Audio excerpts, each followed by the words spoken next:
Are you down for this? If you're in the mood, we can take it to the moon. Just like a movie scene, table for two. No need to be fair, I want you instead.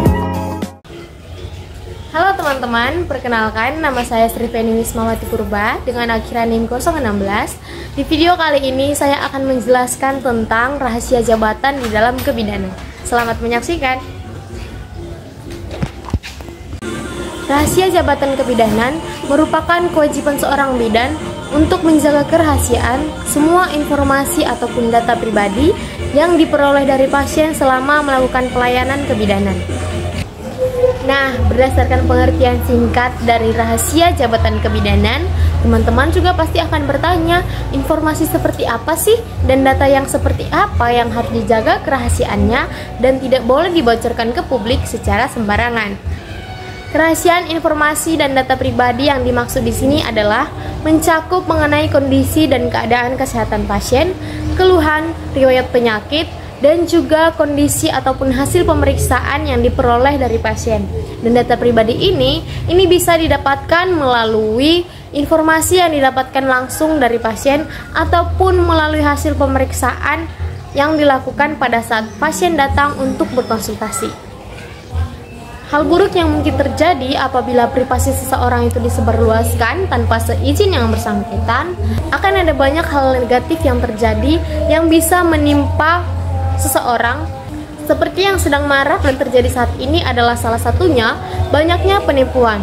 Nah, mengapa sih banyak penipuan itu bisa menjadi salah satu efek buruk dari data ataupun informasi tentang diri seseorang yang terbocorkan, yang disebarluaskan oleh orang-orang yang tidak bertanggung jawab.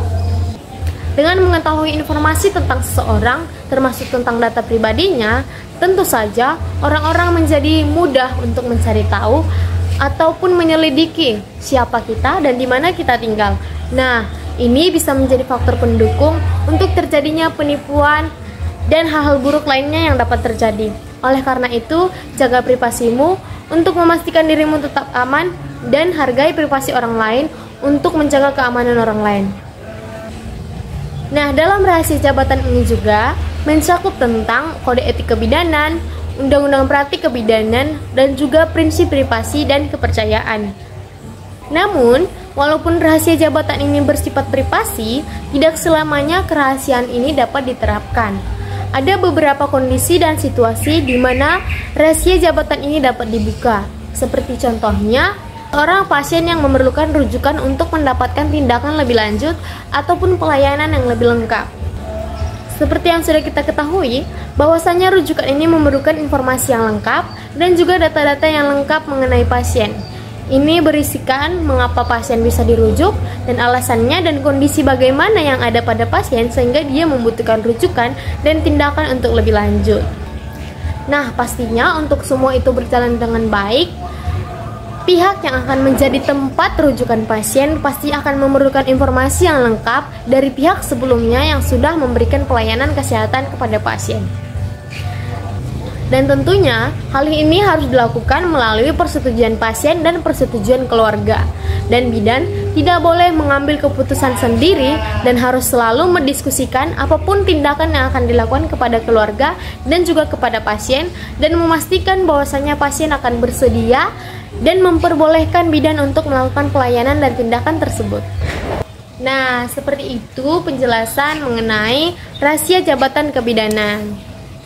Setelah teman-teman sudah mengetahui, tentu menjadi seorang bidan itu tidak mudah. Kita tidak hanya menyiapkan diri, kita juga harus menyiapkan ilmu dan pengetahuan kita dan mengasah skill kita untuk memastikan bahwasanya kita bisa menjadi bidan yang baik dan profesional dalam memberikan tindakan kepada pasien.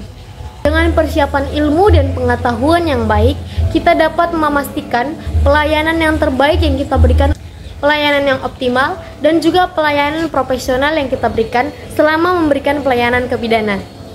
Untuk itu, mari sama-sama menjaga privasi orang lain dan jangan mengumbar ataupun memberikan informasi tanpa persetujuan yang bersangkutan. Saya mengucapkan kepada Universitas Pendidikan Ganesha, Fakultas Kedokteran Undiksa, dan Prodi D3 Kebidanan Undiksa. Terima kasih atas kesempatan yang diberikan kepada saya untuk menjalani pendidikan sebagai mahasiswa Prodi D3 Kebidanan Undiksa.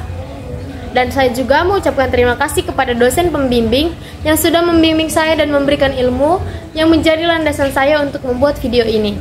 Saya Sri Penny Wismawati Purba, pamit dan undur diri, dan terima kasih.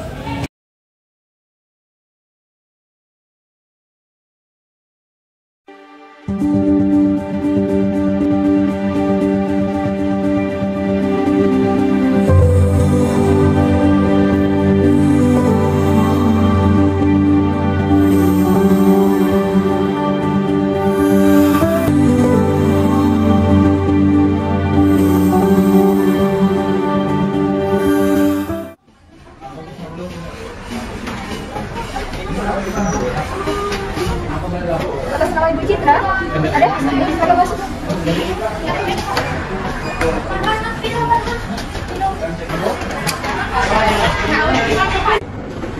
Halo.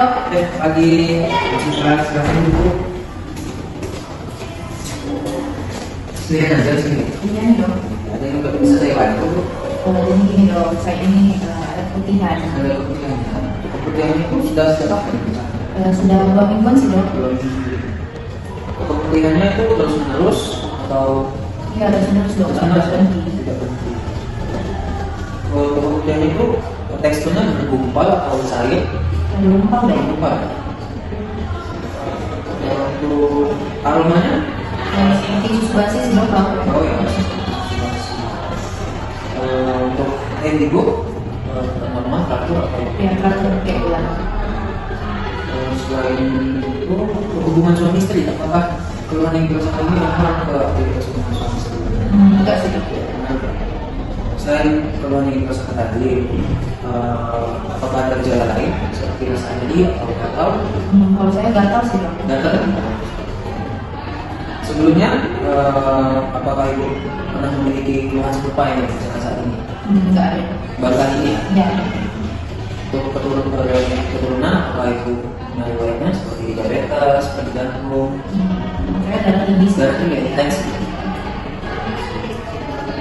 Maaf, sebelumnya apakah minum alkohol atau merokok? Kadang sih minum alkohol dok. Terakhir kapan? Minggu lalu dok. Minggu lalu. Untuk merokok? Tidak. Tidak. Maaf, kondisi sedikit sensitif. Sebelum menikah, apakah ibu pernah ada pasangan untuk hubungan seksual seperti itu? Sebenarnya iya sih dok sebelum menikah. Ada ya.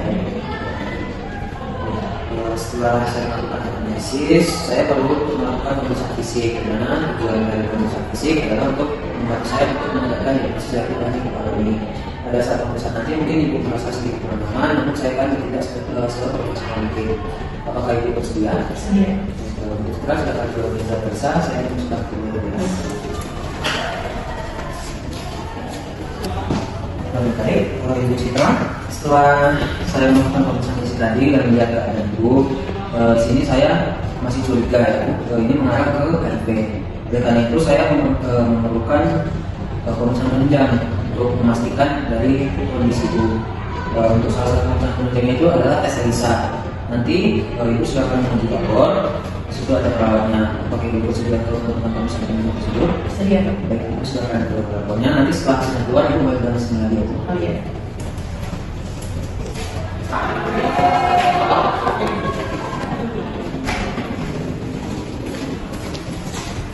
Sudah keluar hasilnya? Iya sudah. Saya lihat dulu ya.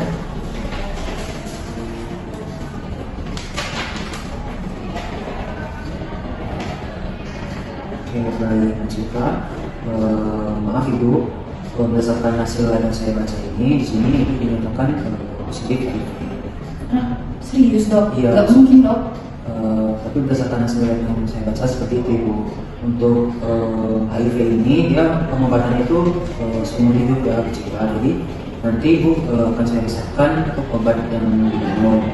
Ibu di sini Ibu harus teratur untuk minum obatnya ya, jangan bolong-bolong. Karena itu akan berpengaruh terhadap penyakit Ibu juga. Ibu harus tetap semangat dan jangan khawatir karena selagi Ibu mengonsumsi obat secara teratur, Ibu akan dalam keadaan yang baik saja. Ibu bersedia untuk mengikuti saran saya. Ya bersedia dok. Citra, semangat ya. Nanti obat yang lagi saya siapkan, silakan nanti di bagian apa ada yang ingin tanya lagi Bu Citra? Udah ada.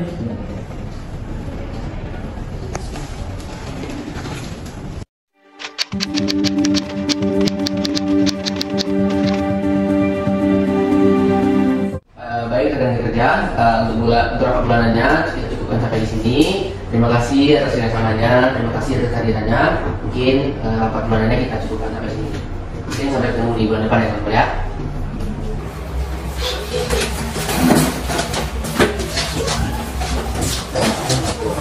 Iya. Halo Alif, apa kabar? Sehat. Tapi gimana? Gimana kabar Bu Citra? Ibu Citra? Iya. Kenapa? Udah mendingan? Mendingan? Kenapa Ibu Citra? Kan minggu lalu dia berobat ke saya. Berobat ke apa? Pak, kalau saya tahu. Kan dia positif HIV, Bapak belum? Positif itu dia. Saya tahu Pak. Ini Bapak beneran dia positif HIV? Dia minggu lalu berobat ke saya sendirian. Saya kira Bapak udah diinfokan sama Bu Citra. Oh, saya benar-benar tahu Pak. Apa boleh saya lihat hasil pemeriksaan? Ada di rekam medis ada kok. Nanti saya minta perawat antarkan ke ruang. Oh iya benar Pak. Saya sudah ya. Masuk. Misi Pak, Ya. ini saya mau bawa kita dari Lukapis. Katanya lagi suatu. Oh iya, saya baca dulu ya. Terima kasih Pak, pagi Pak ya. Ya, terima kasih.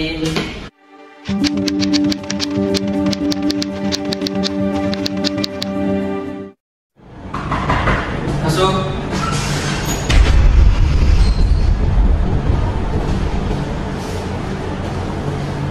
Izin Pak. Saya dari pihak kepolisian ingin memberikan surat panggilan atas nama Dr. Afif Sinaga. Apakah Bapak nama Dr. Afif?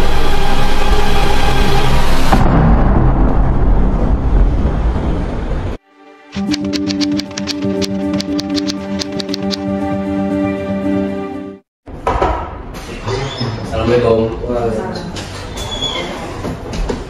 Selamat Pak.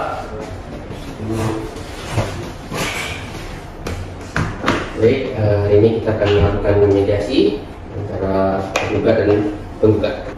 Baik, selamat pagi Bapak Ibu. Sebelumnya perkenalkan saya terlebih dahulu. Saya adalah Dr. Agung, dokter yang akan melakukan mediasi antara Ibu dan Bapak. Saya merupakan bagian komite etik dari rumah sakit ini. Baik, sebelumnya saya akan mempersilakan pihak penggugat dan tergugat untuk memperkenalkan diri. Baik, yang pertama, silakan pihak penggugat memperkenalkan diri terlebih dahulu. Saya Citra sebagai penggugat.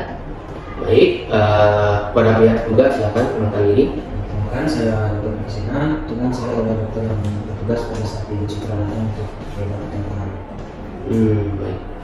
Baik, selanjutnya kita akan melakukan mediasi, tapi terlebih dahulu saya akan membacakan tata tertib pada mediasi pada hari ini.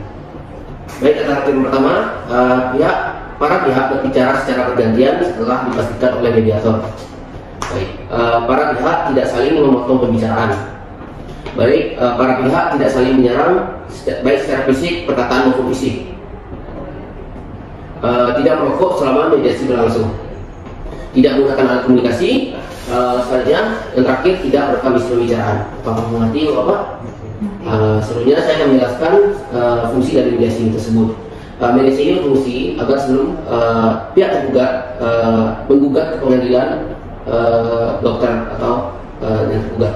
Baik, mediasi ini adalah merupakan perundingan antara penggugat dan tergugat terhadap masalah yang diajukan oleh Ibu.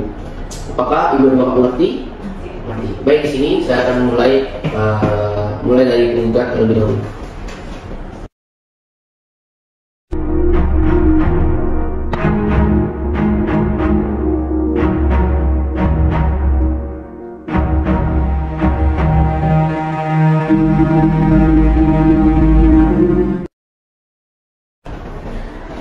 Baik, Ibu dan Bapak, pada mediasi kali ini kita tidak menemukan jalan keluarnya. Mungkin nanti akan dilanjutkan ke persidangan Bapak Ibu, ya.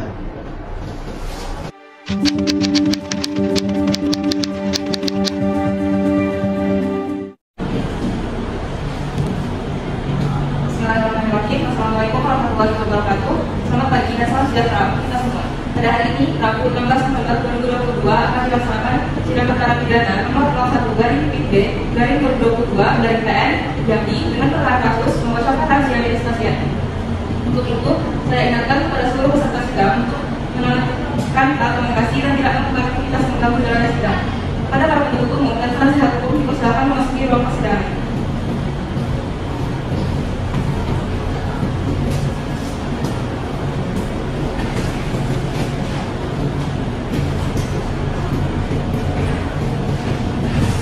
Majelis hakim memasuki ruang sidang. Hadirin dimohon berdiri.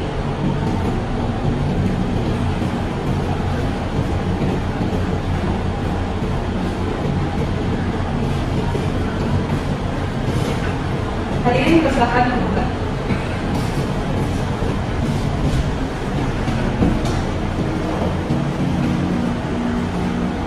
Selamat pagi hadirin sekalian peserta sidang. Pada hari ini Rabu tanggal 16 November 2022 akan dilaksanakan sidang perkara pidana dengan kasus membuka atau membocorkan rahasia medis pasien atas terdakwa Avicenna Haida. Demi kelancaran sidang, marilah kita berdoa menurut kepercayaan masing-masing. Berdoa dimulai. Berdoa selesai. Baiklah, kepada rekan-rekan hakim anggota, apakah bisa kita mulai? Baik. Persidangan Pengadilan Negeri Jambi yang memeriksa dan mengadili perkara kasus pidana dengan nomor register perkara nomor 01/B/2022/PN Jambi pada hari ini Rabu tanggal 16 November 2022 dengan kasus membuka atau membocorkan rahasia medis pasien atas terdakwa Avicenna Haida dinyatakan terbuka dan buka untuk umum. Baiklah, pada saudara penuntut umum, apakah sudah siap untuk mengikuti persidangan hari ini? Siap, Yang Mulia. Untuk penasihat hukum, apakah sudah siap? Siap, Yang Mulia. Baiklah, kepada petugas tolong hadirkan ketua saudara terdakwa dalam perkara ini.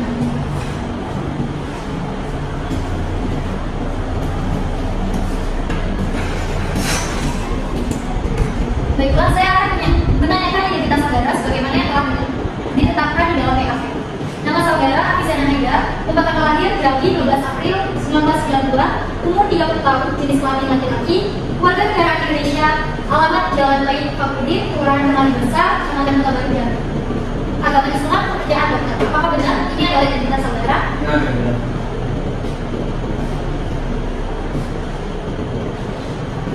Pembacaan keputusan dan vonis hukum terdakwa oleh hakim ketua.